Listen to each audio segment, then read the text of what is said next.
ਅੱਜ ਦਾ ਹੁਕਮਨਾਮਾ ਸਿਰਲੇਖ ਹੇਠ ਇੱਕ ਸ਼ਬਦ ਲਿਖਿਆ ਹੋਇਆ ਸੀ।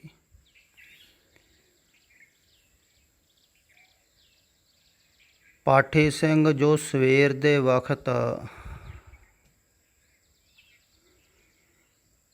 ਪਹਿਲਾ ਸ਼ਬਦ ਪੜ੍ਹਦੇ ਹਨ,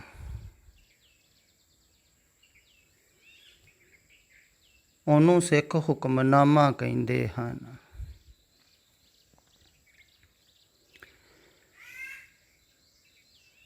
ਪਰ ਖਿਆਲ ਰੱਖਣ ਯੋਗ ਇਹ ਹੈ ਕਿ ਜਦੋਂ ਸਰੀਰ ਕਰਕੇ ਸਤਿਗੁਰੂ ਸਨ, ਉਦੋਂ ਉਹ ਇਹ ਹੁਕਮਨਾਮੇ ਸਿੱਖਾਂ ਨੂੰ ਨਹੀਂ ਸਨ ਭੇਜਦੇ।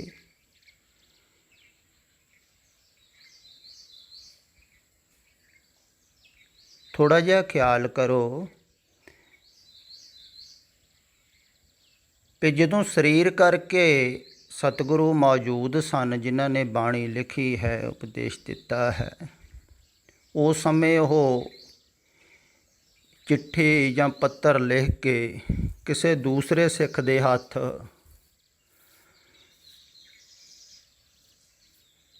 ਉਸ ਸਿੱਖ ਨੂੰ ਪਹੁੰਚਾਉਂਦੇ ਸਨ, ਜਿਹੜੇ ਸਿੱਖ ਨੂੰ ਉਹਨਾਂ ਨੇ ਕੋਈ ਆਦੇਸ਼ ਦੇਣਾ ਹੁੰਦਾ ਸੀ। ਪਹਿਲਾਂ ਉਹ ਆਦੇਸ਼ ਦਿੰਦੇ ਹਨ। ਜੇ ਆਦੇਸ਼ ਮੰਨਣ ਦੇ ਵਿੱਚ ਸਫਲ ਹੋ ਜਾਵੇ, ਫਿਰ ਉਪਦੇਸ਼ ਦਿੰਦੇ ਹਨ। ਆਦੇਸ਼ ਹੁੰਦੇ ਹਨ ਬਾਹਰ ਦੇ, ਉਪਦੇਸ਼ ਹੁੰਦਾ ਹੈ ਅੰਦਰਲਾ। ਇਹ ਜੋ ਤੁਸੀਂ ਪੜ੍ਹਦੇ ਹੋ, ਉਹਨਾਂ ਦੀ ਬਾਣੀ, ਉਹਨਾਂ ਦੇ ਉਪਦੇਸ਼ ਹਨ। ਅਤੇ ਪਹਿਲਾਂ ਉਹ ਆਦੇਸ਼ ਦਿੰਦੇ ਸਨ ਸਿੱਖ ਨੂੰ ਵੀ ਤੂੰ ਇੱਥੇ ਆਪਣੇ ਨਗਰਾਂ ਦੇ ਵਿੱਚੋਂ ਥੋੜ੍ਹੀ ਥੋੜ੍ਹੀ ਰਸਤੇ ਇਕੱਠੀ ਕਰਕੇ ਨਾਲ ਹੋਰ ਸਿੱਖ ਸੰਗਤ ਨੂੰ ਲੈ ਕੇ ਆ। ਤੋ ਸਿੱਖ ਆਦੇਸ਼ ਮੰਨਦਾ ਸੀ ਅਤੇ ਸਿੱਖ ਸੰਗਤ ਨੂੰ ਨਾਲ ਲੈ ਕੇ ਆਉਂਦਾ, ਸਤਿਗੁਰੂਆਂ ਕੋਲ ਰਹਿੰਦਾ, ਉੱਥੇ ਉਹਨੂੰ ਸੰਗਤ ਹੁੰਦੀ ਅਤੇ ਸੰਗਤ ਦਾ ਰੰਗ ਉਹਨੂੰ ਵੀ ਚੜ੍ਹਦਾ, ਅਤੇ ਉਹਦੇ ਨਾਲ ਜਿਹੜੇ ਪ੍ਰੇਮੀ ਆਉਂਦੇ ਸਨ, ਸਿੱਖ ਸੰਗਤਾਂ ਆਉਂਦੀਆਂ ਸਨ, ਉਹਨਾਂ ਨੂੰ ਵੀ ਰੰਗ ਚੜ੍ਹਦਾ, ਨਾਲੇ ਸੇਵਾ ਕਰਦੇ, ਕਿਉਂਕਿ ਸੰਗਤ ਦਾ ਪ੍ਰਭਾਵ ਹੁੰਦਾ ਹੈ ਨਾ ਇੱਕ ਦੂਸਰੇ ਦੇ ਨਾਲ, ਅਤੇ ਉਹਨਾਂ 'ਤੇ ਵੀ ਪ੍ਰਭਾਵ ਪੈਂਦਾ, ਉਹਨਾਂ ਨੂੰ ਵੀ ਲਗਨ ਲੱਗਦੀ ਇਸ ਬਹਾਨੇ। ਤੋਂ ਪਹਿਲਾਂ ਬਾਹਰੋਂ ਲਗਨ ਲਾਉਂਦੇ ਸਨ ਅਤੇ ਬਾਹਰੋਂ ਆਦੇਸ਼ ਕਰਦੇ ਸਨ, ਅਤੇ ਕਿਸੇ ਨੂੰ ਉੱਥੇ ਰਹਿ ਕੇ ਸਿੱਖ ਸੰਗਤਾਂ ਦੀ ਸੇਵਾ ਕਰਨ ਵਾਸਤੇ ਕਹਿ ਦਿੰਦੇ ਸਨ, ਆਏ ਗਏ ਦੀ ਸੇਵਾ ਕਰਨ ਵਾਸਤੇ ਕਹਿ ਦਿੰਦੇ ਸਨ। ਉਹ ਕਿਸੇ ਨਾ ਕਿਸੇ ਢੰਗ ਦੇ ਨਾਲ ਬਾਹਰੋਂ ਪਹਿਲਾਂ ਆਦੇਸ਼ ਮੰਨਣ ਨੂੰ ਤਿਆਰ ਹੋਵੇ, ਐਸਾ ਉਹ ਕਹਿੰਦੇ ਸਨ। ਫਿਰ ਜਿੰਨਾ ਜਿੰਨਾ ਮੰਨਣ ਨੂੰ ਤਿਆਰ ਹੋਵੇ ਉਹਨਾਂ ਨੂੰ ਉਹ ਕਹਿੰਦੇ ਸਨ, ਅਤੇ ਚਿੱਠੀਆਂ ਦੇ ਰਾਹੀਂ ਹੁਕਮਨਾਮੇ ਭੇਜਦੇ ਹੁੰਦੇ ਸਨ, ਅਤੇ ਹੁਕਮਨਾਮੇ ਆਦੇਸ਼ ਹੁੰਦੇ ਸਨ।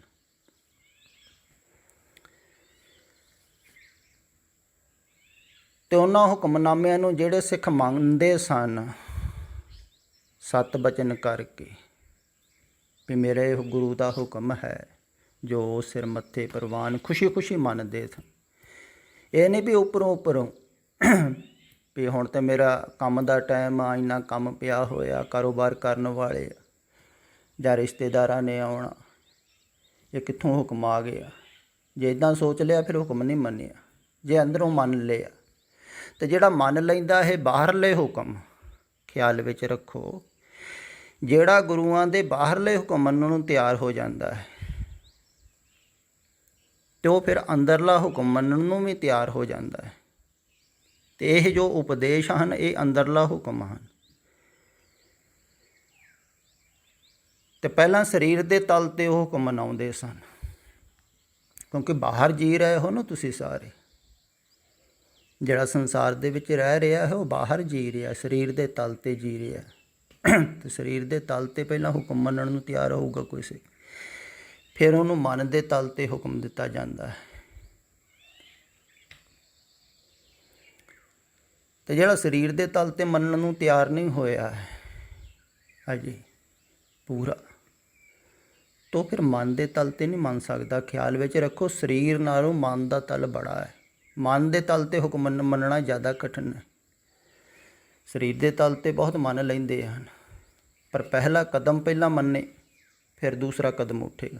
ਇਸ ਕਰਕੇ ਉਹ ਪਹਿਲਾਂ ਸਰੀਰ ਦੇ ਤਲ 'ਤੇ ਹੁਕਮ ਮਨਾਉਂਦੇ ਸਨ। ਜਿਵੇਂ ਗੁਰੂ ਗੋਬਿੰਦ ਸਿੰਘ ਸਾਹਿਬ ਨੇ ਕਹਿ ਦਿੱਤਾ ਸੀ ਕਿ ਕਿਹੜਾ ਹੈ ਜਿਹੜਾ ਗੁਰੂ ਵਾਸਤੇ ਸੀਸ ਦੇਣ ਨੂੰ ਤਿਆਰ ਆਵੇ, ਤਾਂ ਬਾਹਰੀ ਸਰੀਰ ਦੇ ਤਲ 'ਤੇ। ਹੁਣ ਜਿਹੜਾ ਸਰੀਰ ਦੇ ਤਲ 'ਤੇ ਪੂਰਾ ਹੁਕਮ ਮੰਨ ਸਕਦਾ, ਉਹਨੂੰ ਫਿਰ ਮਨ ਦੇ ਤਲ 'ਤੇ ਹੁਕਮ ਦਿੱਤਾ ਜਾਂਦਾ ਸੀ। ਫਿਰ ਮਨ ਮਟਾਉਣਾ ਹੈ ਨਾ, ਤਾਂ ਪਹਿਲਾਂ ਸਰੀਰ ਦਾ ਤਲ ਹੈ।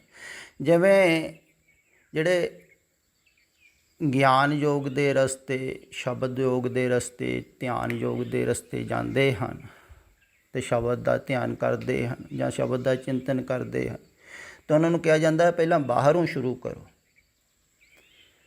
ਬੈਖੜੀ ਬਾਣੀ ਦੁਆਰਾ, ਫਿਰ ਹੌਲੀ ਹੌਲੀ ਅੰਦਰ ਨੂੰ ਜਾਓਗੇ ਨਾ। ਕਿਉਂਕਿ ਤੁਸੀਂ ਬਾਹਰ ਜੀ ਰਹੇ ਹੋ, ਤੁਸੀਂ ਬੋਲਣ ਵਿੱਚ ਜ਼ਿਆਦਾ ਜੀ ਰਹੇ ਹੋ। ਜਿਹੜਾ ਬੋਲਣ ਵਿੱਚ ਜ਼ਿਆਦਾ ਜੀ ਰਿਹਾ ਹੈ ਉਹਨੂੰ ਕਹੀ ਜਾਂਦਾ ਹੈ ਵੀ ਬੋਲ ਕੇ ਵਾਹਿਗੁਰੂ ਵਾਹਿਗੁਰੂ ਕਹਿ, ਜਾਂ ਰਾਮ ਰਾਮ ਕਹਿ, ਜਾਂ ਅੱਲਾ ਅੱਲਾ ਕਹਿ, ਜੋ ਵੀ ਕਹਿਣਾ, ਕਿਉਂਕਿ ਬੋਲਣ ਵਿੱਚ ਤੂੰ ਜੀ ਰਿਹਾ।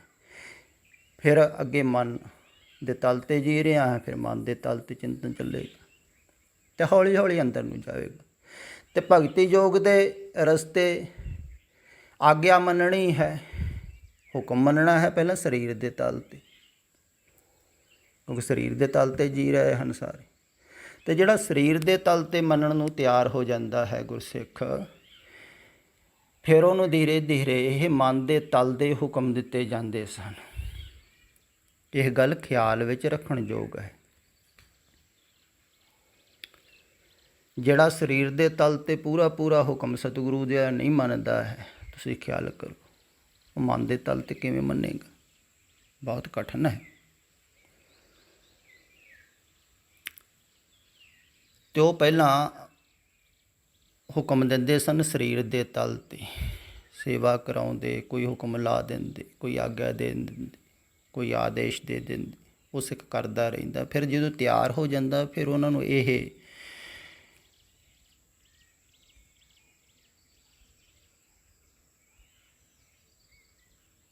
ਜੋ ਉਪਦੇਸ਼ ਹੈ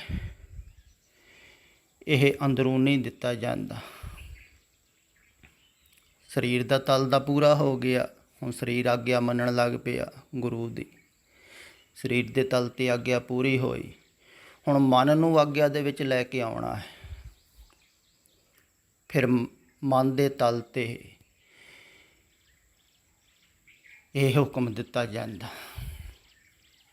ਇਹ ਆਦੇਸ਼, ਇਹ ਉਪਦੇਸ਼ ਦਿੱਤਾ ਜਾਂਦਾ। ਅਤੇ ਇਹ ਉਪਦੇਸ਼ ਬਹੁਤ ਹੀ ਪਿਆਰਾ ਹੈ। ਪੜ੍ਹ ਕੇ ਮੈਨੂੰ ਲੱਗਾ ਵੀ ਇਹ ਉਪਦੇਸ਼ ਅਗਰ ਤੁਸੀਂ ਹਿਰਦੇ 'ਚ ਵਸਾ ਲਓ, ਸਿੱਖ ਤਾਂ ਰੋਜ਼ ਸੁਣੀ ਜਾਂਦੇ ਹਨ ਨਾ ਹੁਕਮਨਾਮੇ, ਵਸਾਉਂਦੇ ਤਾਂ ਇੱਕ ਵੀ ਨਹੀਂ, ਪਰ ਇੱਕ ਹੀ ਵਸਾ ਲਓ, ਇਹੋ ਹੀ ਵਸਾ ਲਓ, ਕਾਫੀ ਹੈ। ਤੁਹਾਡੇ ਜੀਵਨ ਦਾ ਪਾਰ ਉਤਾਰਾ ਹੋ ਸਕਦਾ ਹੈ। ਖਿਆਲ ਕਰੋ ਥੋੜ੍ਹਾ ਜਿਹਾ। ਰਸਨਾ ਹਰ ਸਾਧ ਲੱਗੀ ਸਹਿਜ ਸੁਭਾਏ, ਮਨ ਤ੍ਰਿਪਤਿਆ ਹਰ ਨਾਮ ਧਿਆਏ। ਥੱਲੇ ਅਰਥ ਕੀਤੇ ਹੋਏ ਹਨ। ਹੇ ਭਾਈ, ਗੁਰੂ ਦੀ ਸ਼ਰਨ ਪੈ ਕੇ ਜਿਸ ਮਨੁੱਖ ਦੀ ਜੀਭ ਪਰਮਾਤਮਾ ਦੇ ਨਾਮ ਦੇ ਸਵਾਦ ਵਿੱਚ ਲੱਗਦੀ ਹੈ, ਉਹ ਮਨੁੱਖ ਆਤਮ ਅਡੋਲਤਾ ਵਿੱਚ ਟਿਕ ਜਾਂਦਾ ਹੈ। ਪ੍ਰਭੂ ਪ੍ਰੇਮ ਵਿੱਚ ਜੁੜ ਜਾਣਾ ਜਾਂਦਾ ਹੈ।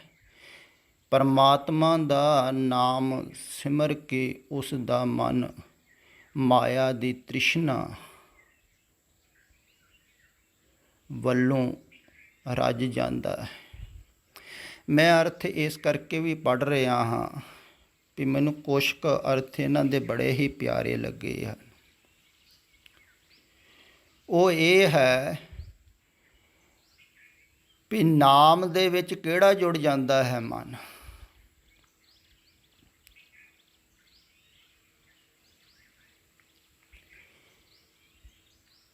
ਮਨ ਉਹ ਨਾਮ ਵਿੱਚ ਜੁੜਦਾ ਹੈ ਜਿਹੜਾ ਗੁਰੂ ਦੀ ਸ਼ਰਨ ਪੈ ਕੇ ਜਿਸ ਮਨੁੱਖ ਦੀ ਜੀਵ ਪਰਮਾਤਮਾ ਦੇ ਨਾਮ ਦੇ ਸਵਾਦ ਵਿੱਚ ਲੱਗਦੀ ਹੈ। ਸਵਾਦ ਵਿੱਚ ਕਿਹਦੇ ਲੱਗਦੀ ਹੈ? ਕਿਹਨੂੰ ਸਵਾਦ ਲੱਗਦਾ ਹੈ? ਉਹ ਮਨੁੱਖ ਆਤਮਿਕ ਅਡੋਲਤਾ ਵਿੱਚ ਟਿਕ ਜਾਂਦਾ ਹੈ। ਕਹਿੰਦੇ ਹਨ ਪ੍ਰਭੂ ਪ੍ਰੇਮ ਵਿੱਚ ਜੁੜ ਜਾਂਦਾ ਹੈ। ਪਰਮਾਤਮਾ ਦਾ ਨਾਮ ਸਿਮਰ ਕੇ ਉਸ ਦਾ ਮਨ ਮਾਇਆ ਦੀ ਤ੍ਰਿਸ਼ਨਾ ਵੱਲੋਂ ਰੱਜ ਜਾਂਦਾ ਹੈ। ਜਿਹਦਾ ਮਨ ਮਾਇਆ ਦੀ ਤ੍ਰਿਸ਼ਨਾ ਵੱਲੋਂ ਰੱਜ ਗਿਆ, ਗੁਰੂ ਦੀ ਕਿਰਪਾ ਨਾਲ, ਪਹਿਲਾਂ ਉੱਪਰ ਲਿਖਿਆ ਹੈ ਗੁਰੂ ਦੀ ਕਿਰਪਾ ਨਾਲ ਇਸ ਕਰਕੇ ਵੀ ਲਿਖਿਆ ਹੈ ਕਿਉਂਕਿ ਰਹਾਉ ਵਾਲੀਆਂ ਪੰਕਤੀਆਂ ਵਿੱਚ ਕਿਹਾ ਹੈ ਸਦਾ ਸੁਖ ਸਾਚੈ ਸ਼ਬਦ ਵਿਚਾਰੇ ਆਪਣੇ ਸਤਿਗੁਰ ਵਿਟਹੁ ਸਦਾ ਬਲਿਹਾਰੇ। ਬਲਿਹਾਰਣੇ ਵਾਰਨੇ ਆਪਣੇ ਸਤਿਗੁਰੂ ਜਿਨ੍ਹਾਂ ਦੀ ਬਖਸ਼ਿਸ਼ ਦੁਆਰਾ ਸਦਾ ਸੁਖ ਸਾਚੇ ਸ਼ਬਦ ਵਿਚਾਰ, ਸੱਚੇ ਸ਼ਬਦ ਦੀ ਵਿਚਾਰ ਜਿਹਦੇ ਵਿੱਚ ਸਦਾ ਹੀ ਸੁੱਖ ਹੈ। ਸਾਚਾ ਸ਼ਬਦ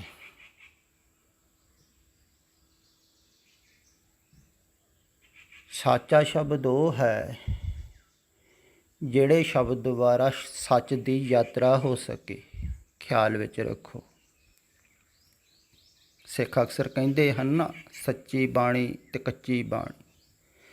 ਸੱਚੀ ਬਾਣੀ ਉਹ ਹੈ ਜਿਹੜੀ ਬਾਣੀ ਸੱਚ ਵੱਲ ਨੂੰ ਇਸ਼ਾਰਾ ਕਰੇ।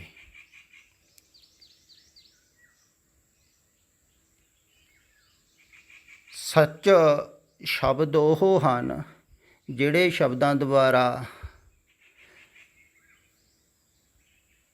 ਸੱਚ ਵੱਲ ਨੂੰ ਤੋਰਿਆ ਜਾਵੇ, ਜਿਹੜੇ ਸ਼ਬਦਾਂ ਦੁਆਰਾ ਸੱਚ ਦੀ ਯਾਤਰਾ ਕੀਤੀ ਜਾ ਸਕੇ।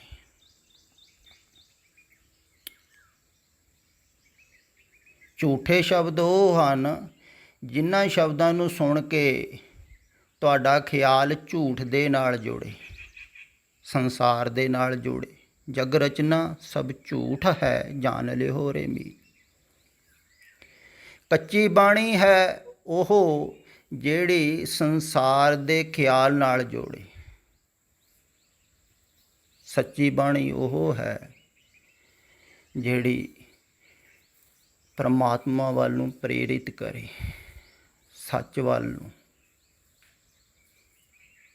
ਇਸ਼ਾਰਾ ਕਰੇ। ਹੁਣ ਖਿਆਲ ਵਿੱਚ ਇਹ ਵੀ ਰੱਖਣ ਯੋਗ ਹੈ ਥੋੜ੍ਹਾ ਜਿਹਾ, ਸੱਚੀ ਬਾਣੀ ਉਹਨਾਂ ਚਿਰ ਆਦਮੀ ਨਹੀਂ ਬੋਲ ਸਕਦਾ ਹੈ ਜਿੰਨਾ ਚਿਰ ਝੂਠ ਨਾਲ ਸੰਬੰਧ ਨਾ ਟੁੱਟਿਆ ਹੋਵੇ। ਇਹ ਵੀ ਗੱਲ ਖਿਆਲ ਵਿੱਚ ਰੱਖਣ ਯੋਗ ਹੈ। ਹੁਣ ਸਤਿਪੁਰਖਾਂ ਦੀ ਬਾਣੀ ਹੈ ਜਿਹੜੇ ਉਪਦੇਸ਼ ਹਨ, ਅਗਰ ਕੋਈ ਪੜ੍ਹ ਕੇ ਵਿਚਾਰ ਕੇ ਸੁਣਾ ਰਿਹਾ ਹੈ, ਕਥਾ ਕਰ ਰਿਹਾ ਹੈ, ਤੇ ਤੁਸੀਂ ਕੀ ਸੋਚਦੇ ਹੋ ਵੀ ਇਹ ਸੱਚੀ ਬਾਣੀ। ਪਰ ਅਗਰ ਜਿਹੜਾ ਕਥਾ ਕਰ ਰਿਹਾ ਹੈ ਭਾਵੇਂ ਸਤਿਪੁਰਖਾਂ ਦੀ ਬਾਣੀ ਦੀ ਕਰ ਰਿਹਾ ਹੈ, ਉਹ ਸੰਸਾਰ ਨਾਲ ਜੁੜਿਆ ਹੋਇਆ ਹੈ, ਸੰਸਾਰ ਵਾਸਤੇ ਕਥਾ ਕਰ ਰਿਹਾ ਹੈ, ਸੰਸਾਰ ਦੀ ਚਾਹਤ ਹੈ, ਉਹਦਾ ਗੁਜ਼ਾਰਾ ਨਹੀਂ ਚੱਲਦਾ ਹੈ, ਤੇ ਸੰਸਾਰ ਵਾਸਤੇ ਹੀ ਕਥਾ ਕਰ ਰਹੇ ਹਨ ਜ਼ਿਆਦਾਤਰ, ਤੇ ਉਹ ਭਾਵੇਂ ਸਤਿਪੁਰਖਾਂ ਦੀ ਬਾਣੀ ਦੀ ਹੀ ਕਥਾ ਕਿਉਂ ਨਹੀਂ ਕਰ ਰਹੇ ਹਨ ਤਾਂ ਵੀ ਉਹ ਝੂਠੀ ਹੋਊਗੀ, ਕਿਉਂਕਿ ਉਹਦੇ ਦੁਆਰਾ ਝੂਠ ਵੱਲ ਹੀ ਜੁੜਿਆ ਜਾ ਸਕਦਾ ਹੈ। ਕਿਉਂਕਿ ਜਿਹੜਾ ਸੱਚ ਦੇ ਨਾਲ ਜੁੜਿਆ ਨਹੀਂ ਹੈ ਉਹ ਸਤਿਪੁਰਖਾਂ ਦੀ ਬਾਣੀ ਪੜ੍ਹ ਕੇ ਵੀ ਸੁਣਾ ਕੇ ਵੀ ਸਮਝਾ ਕੇ ਵੀ ਸੱਤ ਨਾਲ ਜੋੜ ਥੋੜ੍ਹੀ ਸਕਦਾ ਹੈ। ਕਿਵੇਂ ਜੋੜੇਗਾ? ਇਹੋ ਹੀ ਫਰਕ ਹੈ। ਆਮ ਮਨੁੱਖ ਸਧਾਰਨ ਨੂੰ ਨਹੀਂ ਪਤਾ ਲੱਗਦਾ ਹੈ। ਸਧਾਰਨ ਮਨੁੱਖ ਸੋਚਦਾ ਹੈ ਵੀ ਜਿਹੜਾ ਪ੍ਰਚਾਰ ਕਰਦਾ ਹੈ ਉਹ ਹੀ ਪ੍ਰਮਾਤਮਾ ਨਾਲ ਜੋੜਦਾ ਹੈ। ਇਉਂ ਹੀ ਸੋਚਿਆ ਜਾਂਦਾ ਹੈ, ਅਕਸਰ ਇਹੋ ਹੀ ਸੋਚਦੇ ਹਨ। ਨਹੀਂ, ਪ੍ਰਮਾਤਮਾ ਨਾਲ ਨਹੀਂ ਜੋੜ ਰਹੇ ਹਨ। ਉਹ ਧਰਮ ਨਾਲ ਜੋੜ ਸਕਦੇ ਹਨ, ਬਾਹਰੀ ਰਹੁ ਰੀਤੀਆਂ ਦੇ ਨਾਲ ਜੋੜ ਸਕਦੇ ਹਨ, ਬਾਹਰੀ ਪਰੰਪਰਾ ਦੇ ਨਾਲ ਜੋੜ ਸਕਦੇ ਹਨ, ਬਾਹਰੀ ਕਰਮ ਕਾਂਡਾਂ ਦੇ ਨਾਲ ਜੋੜ ਸਕਦੇ ਹਨ। ਤਾਂ ਉਹ ਬਾਹਰ ਹੀ ਜੋੜ ਸਕਦੇ ਹਨ। ਬਾਹਰੀ ਸਾਰਾ ਹੀ ਸੰਸਾਰ ਹੈ। ਭਾਵੇਂ ਬਾਹਰੀ ਧਰਮ ਹੈ, ਉਹ ਵੀ ਸੰਸਾਰ ਦਾ ਹਿੱਸਾ ਹੈ। ਇਸੇ ਕਾਰਨ ਉਹ ਸੰਸਾਰ ਨਾਲ ਹੀ ਜੋੜਦੇ ਹਨ। ਉਹ ਭਾਵੇਂ ਸਤਿਪੁਰਖਾਂ ਦੇ ਉਪਦੇਸ਼ ਦੇ ਵਿਚਾਰ ਵੀ ਕਰਨ ਤਾਂ ਵੀ ਉਹ ਬਾਹਰ ਹੀ ਜੋੜਦੇ ਹਨ। ਜਿਵੇਂ ਸਿੱਖ ਹਨ ਜ਼ਿਆਦਾ ਪ੍ਰਚਾਰਕ, ਉਹ ਕਿਹਨਾਂ ਨਾਲ ਜੋੜ ਰਹੇ ਹਨ? ਗੁਰਦੁਆਰਿਆਂ ਦੇ ਨਾਲ। ਤਾਂ ਉਹ ਬਾਹਰ ਹੀ ਹਨ ਨਾ। ਫਿਰ ਸਥਾਨਾਂ ਦੇ ਨਾਲ ਜੋੜ ਰਹੇ ਹਨ, ਜਗ੍ਹਾ ਦੇ ਨਾਲ ਜੋੜ ਰਹੇ ਹਨ। ਜੋ ਦਿਖ ਰਿਹਾ ਹੈ ਉਹਦੇ ਨਾਲ ਜੋੜ ਰਹੇ ਹਨ ਅਤੇ ਝੂਠ ਦੇ ਨਾਲ ਜੋੜ ਰਹੇ ਹਨ। ਜੋ ਦਿਖ ਰਿਹਾ ਹੈ ਉਹਦੇ ਨਾਲ ਜੋੜ ਰਹੇ ਹਨ ਅਤੇ ਝੂਠ ਨਾਲ ਜੋੜ ਰਹੇ ਹਨ। ਇਸ ਕਰਕੇ ਝੂਠੀ ਬਾਣੀ ਹੋ ਦੇਖਿਆ ਨਾ, ਸਾਚੀ ਬਾਣੀ ਸੋ ਕਰੇ ਪਿਆਰ। ਹੁਣ ਸਾਚੀ ਬਾਣੀ ਦਾ ਭਾਵ ਹੁੰਦਾ ਹੈ ਜਿਹੜੀ ਝੂਠ ਤੋਂ ਛਡਾਵੇ, ਉਹ ਹੈ ਸੱਚੀ ਬਾਣੀ। ਸੱਚ ਦੇ ਨਾਲ ਤਾਂ ਹੀ ਜੁੜੋਗੇ ਨਾ ਤੁਸੀਂ, ਝੂਠ ਨਾਲੋਂ ਛੁੱਟੋਗੇ। ਅਤੇ ਜਿਹੜੀ ਝੂਠ ਨਾਲੋਂ ਛਡਾਵੇ ਬਾਣੀ, ਇਸੇ ਕਰਕੇ ਕੌੜੀ ਹੁੰਦੀ ਹੈ। ਕਹਿੰਦੇ ਨਾ ਸੱਚੀ ਬਾਣੀ ਬੜੀ ਕੌੜੀ ਹੁੰਦੀ ਹੈ, ਕਿਉਂਕਿ ਝੂਠ ਨੂੰ ਛੱਡਣਾ ਕੋਈ ਨਹੀਂ ਚਾਹੁੰਦਾ। ਨਾਰਾਜ਼ ਹੋ ਜਾਂਦੇ ਲੋਕ। ਸੰਸਾਰ ਨੂੰ ਛੱਡਣਾ, ਧੀਆਂ ਪੁੱਤਰਾਂ ਨੂੰ ਭੁਲਾਉਣਾ, ਘਰ ਨੂੰ ਭੁਲਾਉਣਾ, ਕੀ ਕਹਿੰਦੇ? ਕੌਣ ਸੁਣਨਾ ਚਾਹੁੰਦਾ ਹੈ? ਕੌੜੀ ਲੱਗਦੀ ਸੱਚੀ ਬਾਣੀ। ਪਰ ਸੱਚ ਗੱਲ ਇਹੋ ਹੀ ਹੈ, ਛੱਡਣੇ ਹੀ ਹਨ ਸਾਰੇ। ਅਤੇ ਮੈਂ ਕਹਿੰਦਾ ਹੁਣੇ ਛੱਡ ਦਿਓ। ਜੀਂਦੇ ਜੀ ਮਜ਼ਾ ਕਰੋ, ਜੀਂਦੇ ਜੀ ਮਜ਼ਾ ਕਰੋ, ਜੀਂਦੇ ਜੀ ਮਜ਼ਾ।